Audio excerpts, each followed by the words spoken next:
এবারে মাধ্যমিকে দ্বিতীয় স্থান অধিকার করেছেন দুজন। মালদা থেকে রয়েছে অর্ণাভ বিশ্বাস এবং বাঁকুড়া থেকে রয়েছে সৌম্য পাল। তাদের প্রাপ্ত নম্বর 694। আমরা সরাসরি সৌম্য পালের সঙ্গে কথা বলবো। সরাসরি বাঁকুড়া থেকে রয়েছেন এবং সৌম্যর বাড়ি থেকে রয়েছেন আমাদের প্রতিনিধি স্বরূপ গঙ্গোপাধ্যায়। স্বরূপ, তুমি সৌম্যর সঙ্গে কথা বলাও।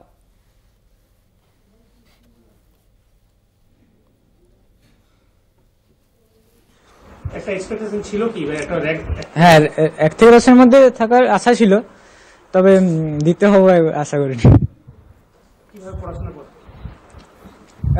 যখন সময় পেতাম তখনই পড়তাম, সেরকম বাঁধা ধরা কোনো শিডিউল ছিল না। হ্যাঁ, সব বিষয়।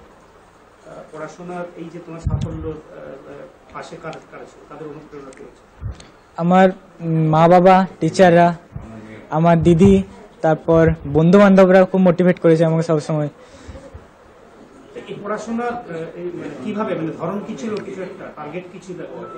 টার্গেট মানে নিজেকে যতটা ভালো করা যায় ততটা ভালো করতে হবে পরিশ্রমের মাধ্যমে। আর বড় মানে একটা লক্ষ্য ফিক্স রাখতে হবে যে আমি বড় হয়ে যেটা হওয়ার আশা করছি সেটা যেমন হতে পারি, তার জন্য যতটা করা যায় নিজেকে সেটা ততটাই করে গেছি। এই যে পড়াশোনা করতে, এই পড়াশোনার মানে এই লক্ষ্য রয়েছে তোমার জীবনের লক্ষ্য কি রয়েছে? বড় হয়ে বিজ্ঞানী হতে চাই। কেন বিজ্ঞানী?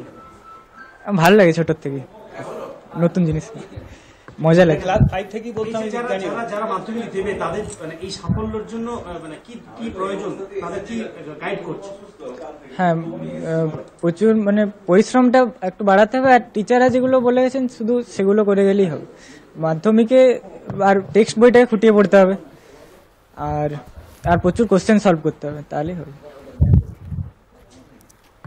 এই যে তুমি মানে কি পড়াশোনা ছাড়া কি ভালো লাগে? পড়াশোনা ছাড়া খেলাধুলা, ছবি আঁকা, গান। খেলা মানে আইপিএল? না, মানে ক্রিকেট। ক্রিকেট অবশ্যই। হ্যাঁ, আইপিএল খেলাটা দেখা হচ্ছে? কম মানে সেরকম ভাবে মানে স্কোর কার্ডটা দেখে নিতাম, ম্যাচ দেখা হতো না। বিরাট কোহলি। হ্যাঁ, বাবা মার কৃতিত্ব সব থেকে বেশি। আমি তো নিজে কিছুই নই তাদেরকে ছাড়া। খুব ভালো লাগছে।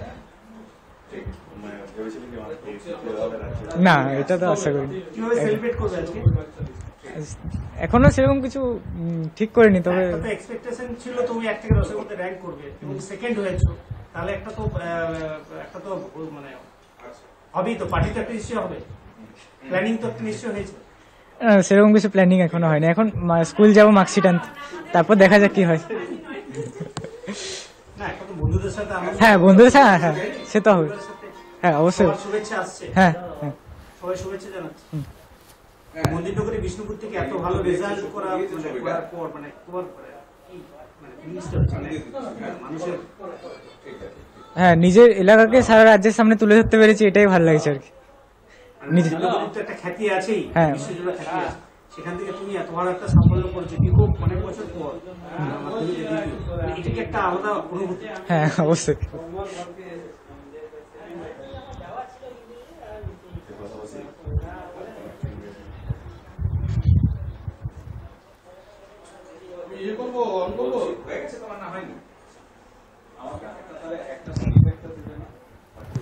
অর্থাৎ বুঝতেই পারছো, ও জীবনে বিজ্ঞানী হতে চায় এমনই কিন্তু তার লক্ষ্য রয়েছে, এবং তার যে পড়াশোনা শুধু বাধা ধরা কোনো নিয়ম বা পড়াশোনার কোনো সূচি ছিল না, কিন্তু যারা মাধ্যমিক দিবে তাদের উদ্দেশ্যে তার একটাই বার্তা, ভালো করে পাঠ্যপুস্তক পড়া এবং গাইড মেনে পড়লে ভালো রেজাল্ট করা সম্ভব।